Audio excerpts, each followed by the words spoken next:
You're listening to the Perth Property Show, Australia's only weekly property podcast by West Australian experts for West Australian listeners. Catch your latest episode every Monday at 7 a.m. Good morning, everyone. Welcome to the Perth Property Show. My name's Trent Fleskens, your host as always. And we start the year, as we have done for a couple of years now, with our forecast of our top 10 picks for 2026. It's our second episode of the year. Andrew Lafort from the City of Gosnells last week having a chat with us about the planning space. So this week we're straight back into our market analysis, and there's one guy I love to do this with every year. It's one of my closest mates in industry and also one of the most informed guys in industry, selling over 400 properties a year in his team.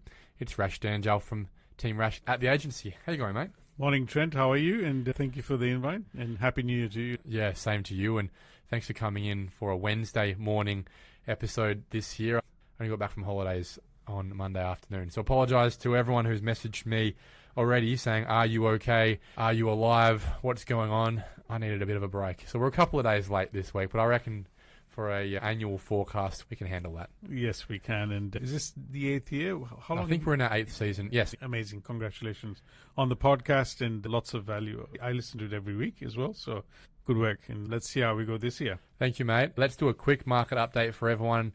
It's our first one really for the year. How mental is it that we hit 1,850 properties on the market 2 weeks ago? That just blows. We talk about this every week. We text each other and go, dude, did you see this? As it keeps going lower and lower. Only 2 months ago, we were forecasting where it would get to by the end of the year. You said 3,000. I said 3,000, maybe 3.5. And what did you predict again? I think I was about same. Yeah. And 1,850. What the hell? It's crazy, and I always talk about that flow where the 2,500 properties, technically they say that's where the flow sits. It's like your natural zero. Natural zero. And for us to break that, it's a problem. It's a big problem. It's like having an unemployment rate at 2.5%. Yeah. It's possible, but it's not theoretically able to be achieved. Yeah, I know. I scratch my head, and it's mind-boggling the volume that we're still doing through the back end of Christmas last year. And there's still 800, 900 transactions a week with no stock. I don't know. It's hard to answer this question, but this is a chronic issue of that demand pull in the market. There's a lot of buyers out there, and I don't know what the solution is, Trent. I don't know what's going to happen this year, but I don't see stock coming back considering where we're at now. We got to 4,500 properties, which is lower than where it got back to in 2024, 5,500. And then quickly dropped, obviously, to less than 3,000 over Christmas. And then I remember texting you over Christmas going, oh, this is it. This is our low. Do you reckon it couldn't get any lower than this? And you said, I don't know, bro. And I was like, it can't get any lower than this. And then it dropped again to 2,300 and then 1,850. And we're just sitting scratching our heads going, I genuinely didn't think this was practically possible. Yeah. So we've bounced back, Rash, to just over 2,000 properties. 2,000, yeah. How great is that?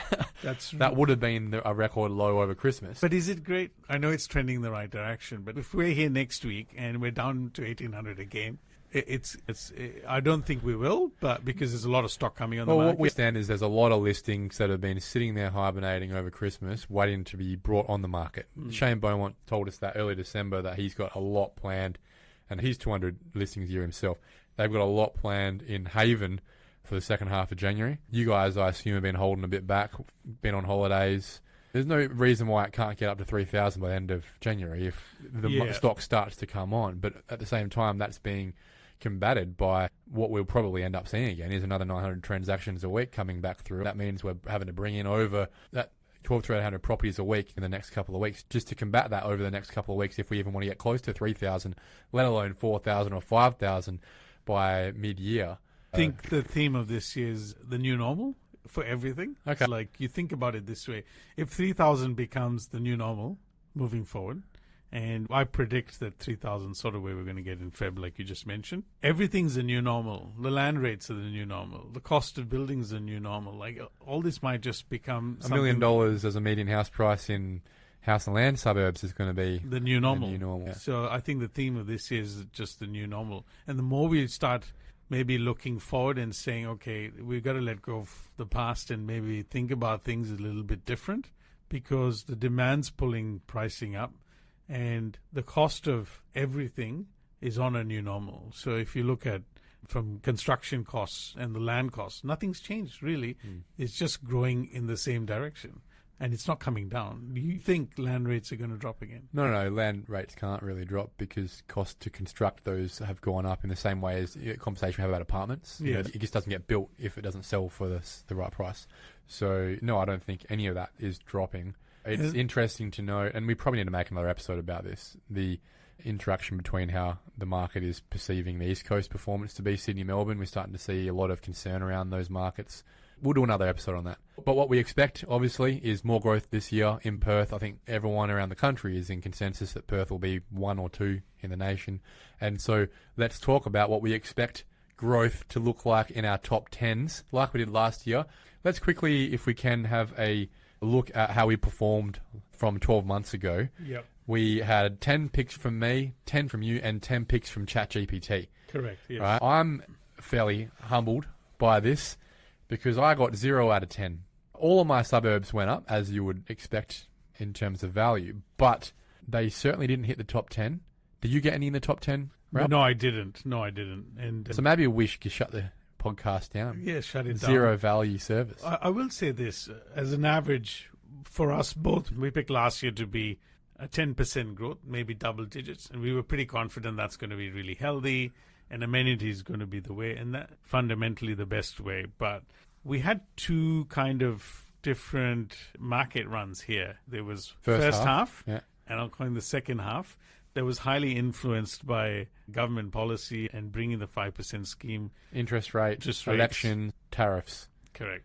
You looked at different speed in first half, second half, and then it all became all about affordability again. Because in the previous year, affordability ran the market, and suddenly by making money available to the open market, we were able to see those more affordable suburbs have a rerun again. Because at the end of the day, if money becomes more available or you're able to get access to more funding, that's just going to drive demand. This is all, you've always spoken about this. The theme of the year I haven't picked yet. It's a bit awkward because I've had affordability, accessibility, and amenity.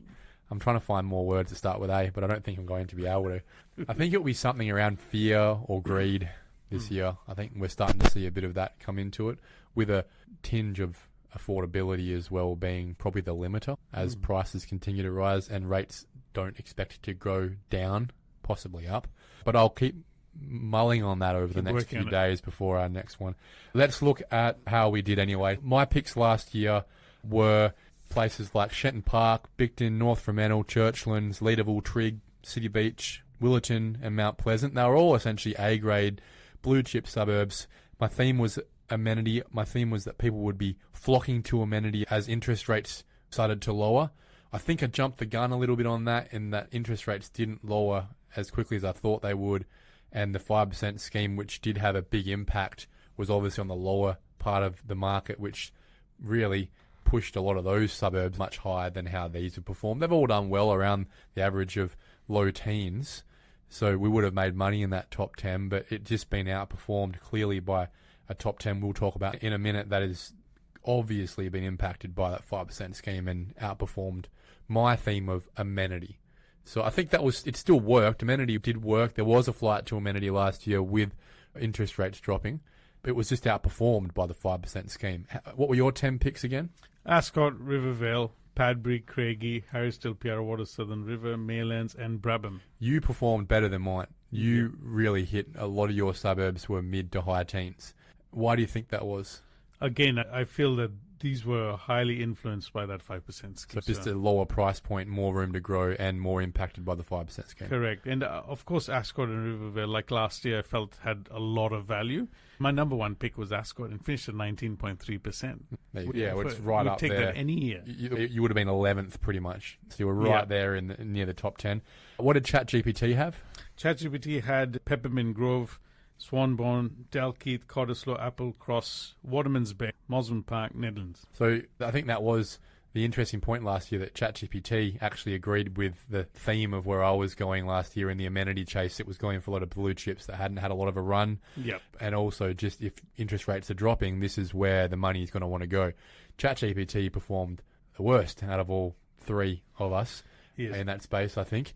And despite the fact that I think it made a lot of sense, obviously I would agree with that because it was on the same page where I was going. The actual top 10 for last year, from 10 up, was Champion Lakes with 20%, and then Chidlow, Anketel, Mount Rishon, Hilbert, Whitby, Cockburn Central, Wandie, Haynes, and Mandogal with 33%. Now, 4 of those out of the 10 were in the city of Armidale. Yep. Kwinana in there as well. And then Serpentine Jarrahdale had a couple. Really, what that spoke to, again, was affordability. We've gone back to another year of affordability. The price points all averaging under the $1 million space and right in that sweet spot in the 700-800s going and then pushing up into the 8-9s by the end of the year. It just shows how impactful government policy is on our prices. When you bring an incentive like this and you bring it forward, it was supposed to start 1st January this year. It was brought forward and had a huge impact on how the performance of suburbs over the year worked.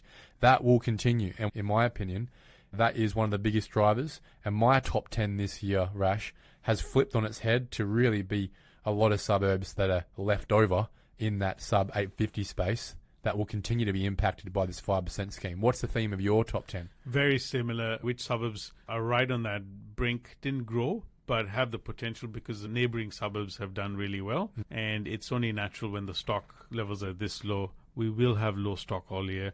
So I think the ones I've picked are also going to have another run because of affordability. They'll be in that mid-8 range in terms of growth. They're probably sitting at 7 to 750 as a median house price as well. Okay, and ChatGPTs, do we want to start with them? Yeah, compared to last year, we've improved in our prompt engineering. Tell us what the prompts were for this year. Yeah, so we made sure they were a property expert like yourself, Trent. We went through and said, look, really do the deep analysis on the market. We also uploaded last 2 years' data in terms of suburb growth for the previous year and said, now that you've got all this analytical data, pick your top 10. And yet it took 15 minutes. So I really went through and spent the time to understand the data.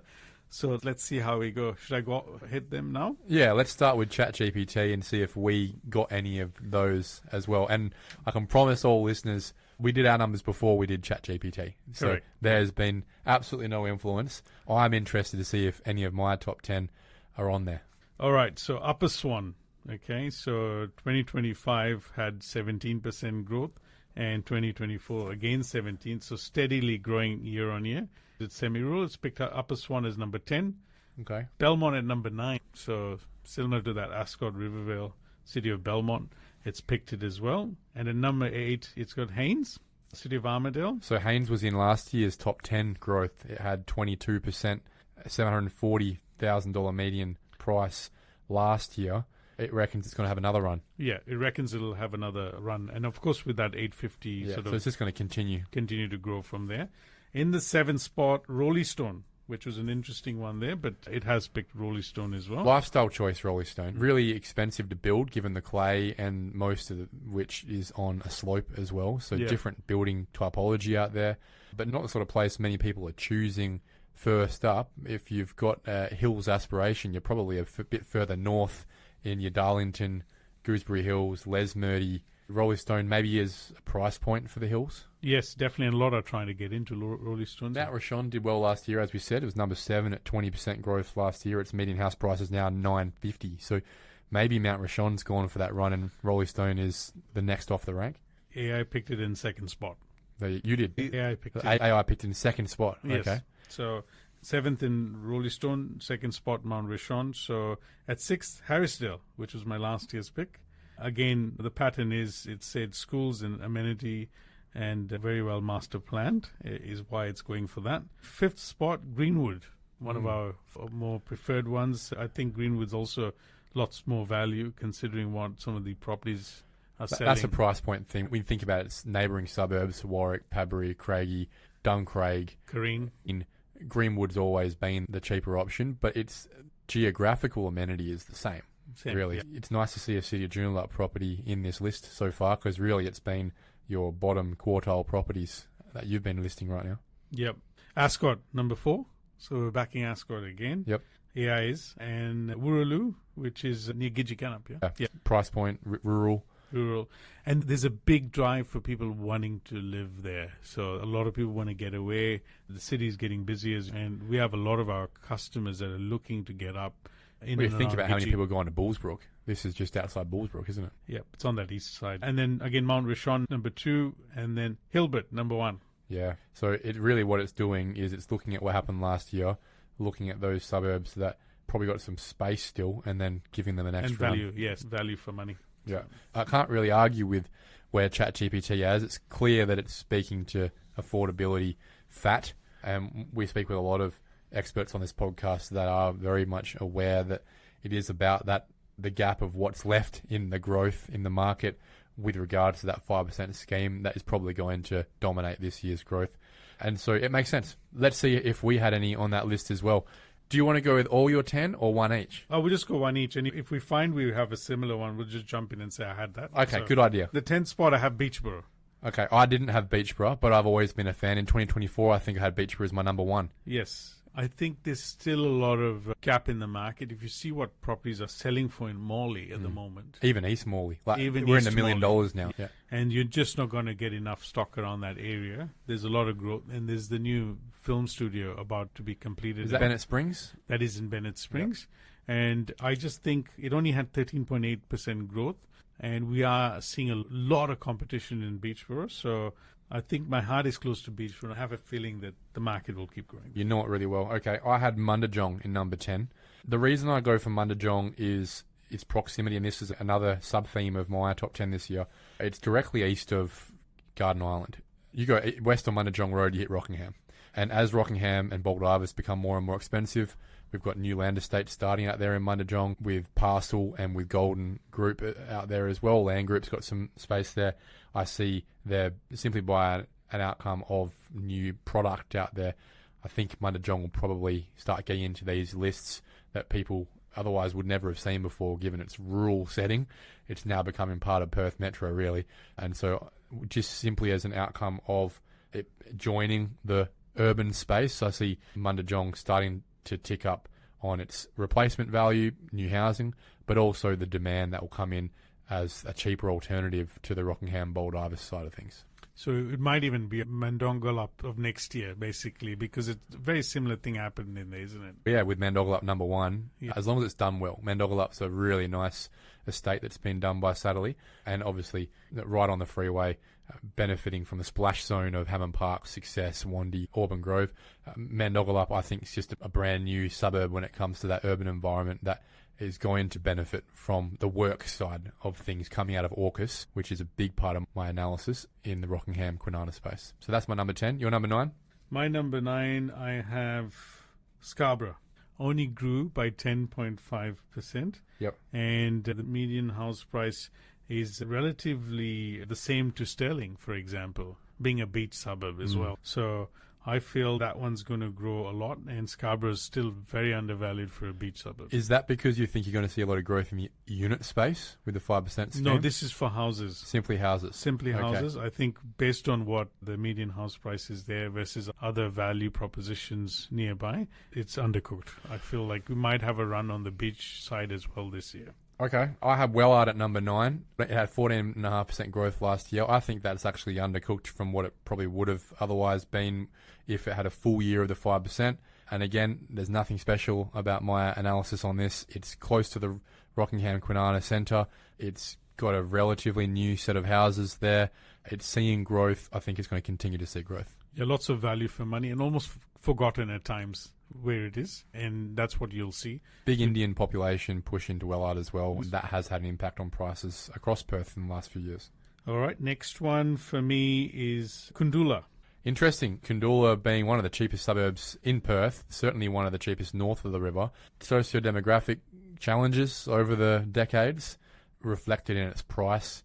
Things are getting pretty expensive outside of Kundula. It's probably one that's ready for a pop, isn't it? It is ready, and if you look at what stuff in Girraween selling for and Balga, there's no reason why Kundula, with the subdivision potential, should be driving the prices, not as developers try to put more units in place as well. Do you see that splashing into places like Mirrabooka, Girraween, prices just rolling around the whole area. All the prices are doing really well over there. Yep. And the prices that you're getting for Kundula development sites are now above $1,000 a square meter. Mental. My number 8, and I can't believe I'm saying this because I've never been a fan of this suburb. I don't really like its existence, to be honest. But I will admit we continue to see growth in the area. I think Baldivis is going to continue to run.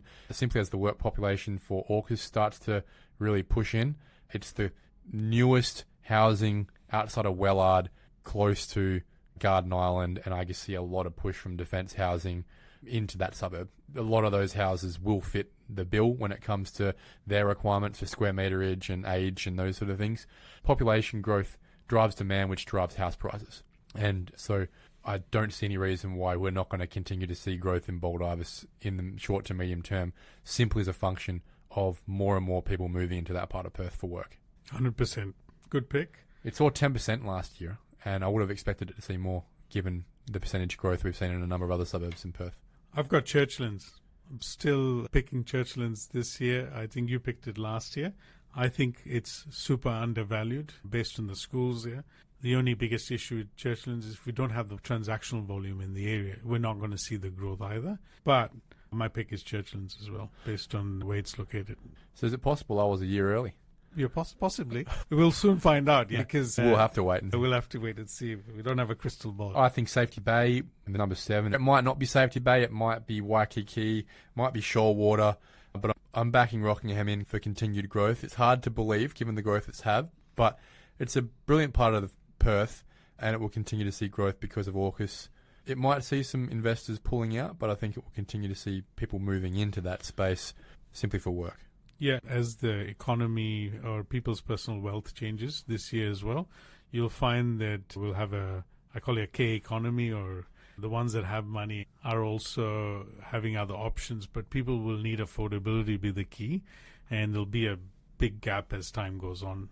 We've got children, and we think about what it'll cost to actually get into their first home. It's only going to get worse. So I'm with you in terms of that whole area, and I have some picks in there as well. I've got Aurelia. It's my number 7 pick for this year. Why do you think Aurelia? I've got it at number 6. I think Aurelia, because of the same reasons of Medina, it's the cost of actually the land that you're getting there, much bigger blocks, and you're trying to get in the market on a green title. If you want a backyard, the great Australian dream, it's left in those areas. Yeah. And of course, with AUKUS and everything that's going on down there, it'll be a good pick to have. It'll be a good one for you to work into. It only had a 9.7% growth last year. Yes. And with its price point and the 850 cap on the 5% scheme, Aurelia's got a bit of space to move. Don't see why Aurelia and Medina wouldn't be seeing some serious growth this year. Number 6, I have Midland. We've just done a transaction in Midland for over $1 million for a house there, and we're starting to see prices in Midland grow significantly.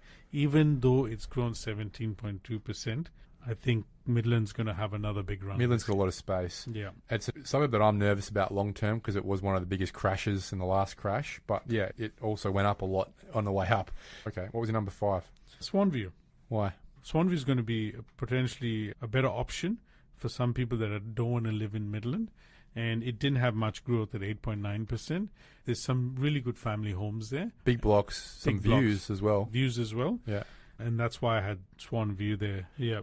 And my number 4, Hillman as well. Again, City of Rockingham. Just in that precinct, I'm pretty confident these much more affordable suburbs will have another run at it. So you had Aurelia at 7, Midland at 6, Swanview at 5, and Hillman at 4. Correct. Yep. Okay, yeah. So because I had Safety Bay at 7, Aurelia at 6. My number 5 is Wanneroo, only because I expect to see more pressure from the land development space, and I'll follow that up with my number 4 of Meridian. That's essentially northeast Wanneroo. The big East Wanneroo district structure plan is starting to come through. A lot of land developers are releasing land out there. We're going to start seeing some values. I don't know if it's going to be at the end of the year in this list, simply because houses probably wouldn't have been bought and sold by that point. But it's simply in terms of where would I be putting my time, where do I think we're going to see growth. I think it will be Wanneroo, a splash zone for the merging up Wanneroo land development onslaught we're going to start seeing very soon. New housing will increase the median house price, and it will splash onto established housing in the area. 100%. We'll see a lot of transactions as well of people maybe selling their homes and moving into the newer houses too. My number 3 was Balga. And the reason for Balga is it's always had a fantastic geographical amenity aspect to it, and it's only ever been cheaper because of socioeconomic and sociodemographic risks in the area. But we are seeing it enter that price point that just makes it harder for it to be lower socioeconomic these days. And in the last boom, it was 2012 and 2013 that Balga was leading the country, not the state, but the country in growth. And I think that we're going to continue to see the unit pricing in Balga especially, as well as the house price, because of the triplex development opportunities that somewhat still exist there, continue in the suburb of Balga. And it might be splashing into places like Girraween, Kandoola as well. Yeah, because you've seen Nollamara, Westminster really do well over the years as well. And talking about units again, this next 12 months, unit market's also going to have significant change. Simply because of the price points. Because of the price points. Yeah. Do you know which was the number one unit market of last year? Tell me. Morley. See, we love Morley. 26.9% growth, and then Camscott after that at 25%. But if you look at that top 10 list, and just for the viewers there, the listeners there, Morley at number one, Camscott, Beckenham, Dudley Park, Gosnells, Thornley, Cudell, and then Noranda. So really, 2 Morleys, 3 Belmonts in that top 10 list on units.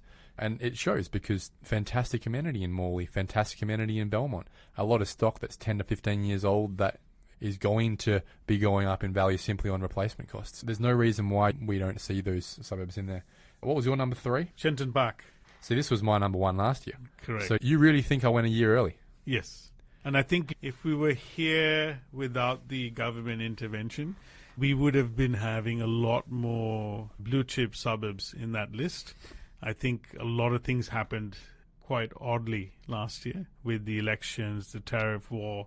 A lot of things happened, and there was a lot of levers pulled just to get the market moving, and that 5% scheme was a big one. Do you think it just warped, distorted our top 10 list from last year? I strongly believe that. Well, it's very complimentary because obviously I got 0 out of 10 last year, but all of those 10 were, as we said, a flight to amenity. Yeah, I don't think you should be upset about your picks. You had most of them in double digits, and if we wanted double-digit growth, we can't see the future. We can't control the government. All you can do as a homeowner or an investor or someone that's in the property game is think about the fundamentals. And that's where that list came from, Yes. was fundamentals. And the fundamentals will set you free, and the rest of it's noise. Yeah? When the dust settles, you want to make sure your money's in the right place. Maybe that's the message to the listeners, is if you want a long-term list, certainly last year's was where I was looking at with regards to amenity and fundamentals. And I was betrayed by government schemes, to be honest. But this year's list, I've been burnt. I'm not going to be burnt twice. So this list is a government scheme list for me this year. Yours is more... A bit of a hybrid, I'd say. Yep. My number 2 is Lockridge. Again, 5% scheme, price point, splash zone on the Morley Beachborough Eden Hill run. That's been going for a little bit as well. You won't find a cheaper suburb northeast Perth than Lockridge, and full of subdivision blocks as well. So there's investors pushing in from a development side, from a housing side, and also first homeowners on the 5% side. I'm not suggesting it's one of the best suburbs in Perth. I'm just suggesting I think it's going to have a run this year based on affordability. Like you said, subdivision potential. And a lot of families are starting to move in there. So over time, a lot of these places will start changing, and it'll bring a lot more opportunities for people who are parking their money in these suburbs. But yeah, in the short term, like Beachborough, I really think Lockridge. I had Eden Hill as well in my top 20 because I think they just sit there hidden away. They're not too exciting or popular. They don't really hit the top 10 lists a lot when it comes to where you should want to be living in those places, but the numbers don't really lie, and there's value space there for that suburb. What's your number 2? Oh, actually, I mentioned a few of them around. I think I've only got one left now on my list. Well, you'll have to wait because I've already said. Yep. So what was your number 2? I think it was Swan View. I think I just mixed the numbers up. Yeah, Okay. all good. My number 1, as I said, was Medina. And Medina, as for the same reasons as Aurelia, city with Kwinana, price point with the 5%, AUKUS, big houses, some subdivision opportunities, not a sexy suburb, but certainly one that I think has still got space. It only grew 10.4% last year. It really could have been double that. It should have been in the top 10 lists. I don't think it will be less than 10%. And I think there's a high chance it will be in the top 10 list for this year. Your one. What is your number 1 this year, Ash? Martin. Yes. Gosnells. Again, median house price is extremely low. There's plenty of room there. and sometimes it's forgotten. I think we will see some growth in that area. So this is east of Tonkin Highway. Yes. A little bit of a rural hills setting. That's right, a little bit. And you've also got normal houses there, school. I think it's going to have a good run at it. It'll be one of those suburbs you see in the top 10 list and might get up there, but you might be surprised next year. Mate, thanks a lot for your time. It's been a good half an hour of having a look at our forecasts for the year. And as we've said, heavily influenced by the 5% scheme, by AUKUS. You focused a bit on that amenity blue chip side as well. And I wish I would have liked to have, but heavily discouraged by my lack of success last year, despite some good growth across those numbers in the first place. I don't see any reason why we're not going to be seeing growth across the board. If you're not getting 10% on the Rewa Suburbs profile, don't be disheartened, but I would be expecting, for the most part, this year of a 7 to 10% run on average across the board. And if it was going to be more or less, I'd say we'll see more growth in the start of the year as prices are still lower than what they'll be at the end of the year. And second half of the year really will just come down to globally what's going on in the world. Your thoughts? I've got double-digit growth as well, so I think a safe bet's 10%. Yeah, we're going to see the growth in this market, and I would like to do some prediction on the stock levels if we can. Yeah, go for it. So I think 3,000. We might get to 3.5 by June, but I think we'll be in the same place where we were again for another spring period. The whole supply issue is a big concern for our town, unfortunately. I'm going to be optimistic, and you might say pessimistic if you reverse the way you look at it, but I'd like to think we get to 5,000 by Christmas this year, and that would simply come from a slight pull-off in population growth, and also East Coast impact of Sydney and Melbourne people maybe cashing in some of their investment properties given their cost of living issues. If interest rates start going up, I think we'll see some East Coast investors adding some stock to the market. That will, for the most part, be absorbed. But I'd like to think that over the course of 50 weeks, we see at least a couple of thousand properties come on the market, more than we've got right now. If we don't, then we're having the same conversation in 12 months again, given we really need to start expecting that it is a new norm that we're sitting in. But if that is the new norm and supply is going to keep staying around 3,000, then there's no conversation to be had anymore. Prices will just keep going up. You can't expect nil or negative growth in a situation where you're transacting on a third to a quarter of the market every week. Yeah, I mean, we've seen the median house price grow. We had 1 in 3 the previous year that were above $1 million. We're now 50%. Your new median house price for houses is $1 million. We've had some data come out to suggest that anyway, but I think we should encourage more development, more supply regardless. And if any of the big developers in Sydney are listening to this, we welcome your money. We welcome your expertise to come in. Builders. We welcome your building expertise. There's not enough builders of apartments. And yeah, this year will be a year, I think, of just seeing the bottom come up to the middle, if that makes sense. There'll be a compression up from the bottom quartile, just pushing prices for units and lower priced houses up as close as possible to $1 million.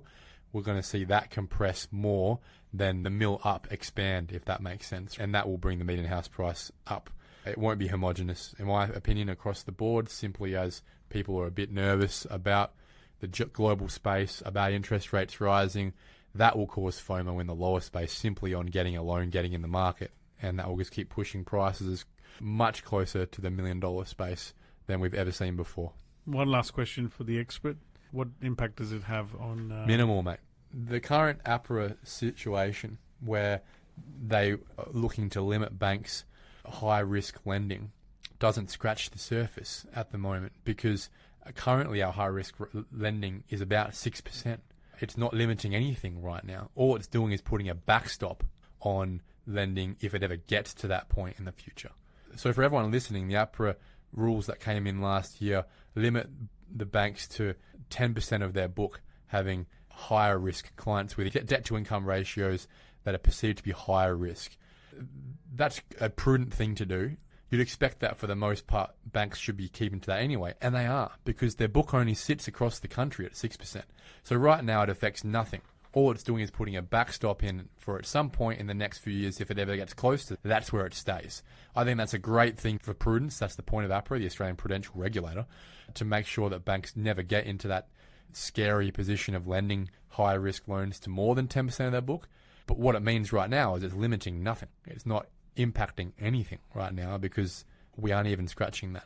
So yeah, for 2026, I don't really see it having much of an impact. What we will see is some of that trust lending side that we saw come out at the end of the year with Macquarie, Westpac, CBA starting to pull back on what was a loophole on trust lending, on essentially not having to worry about income. What was happening was investors were isolating, siloing all of their debt to income assessments with new trusts every single time they went to the bank.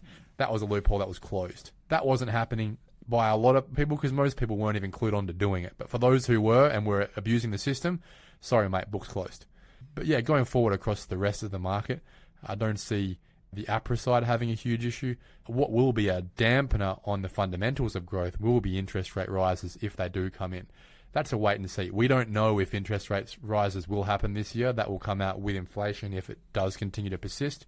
But again, interest rate rises don't make house prices go down. They dampen increases or they accelerate decreases. So if Sydney was already going to decrease, it will accelerate that. If Perth was already going to increase, it'll dampen that by a factor of 15 grand per rate rise. That makes sense? Yeah, makes sense. Yeah, so that's what people should be expecting out of those fundamentals this year. But I think we'll do another episode soon on what those fundamentals are for this year and how they compare to the commentary on the East Coast as well. Perfect. You've heard it here. The voice of property in Perth, Trent. Thank you, mate. See you later. Thank you. Bye. Thank you for listening to another episode of the Perth Property Show. If you've only just joined the conversation, you can catch up by heading over to our website, perthpropertyshow.com.au, subscribing to the podcast, or joining our Facebook page. Don't forget to tune in next Monday at 7 a.m. for more expert insights, local analysis, and suburb spotlights. Happy hunting!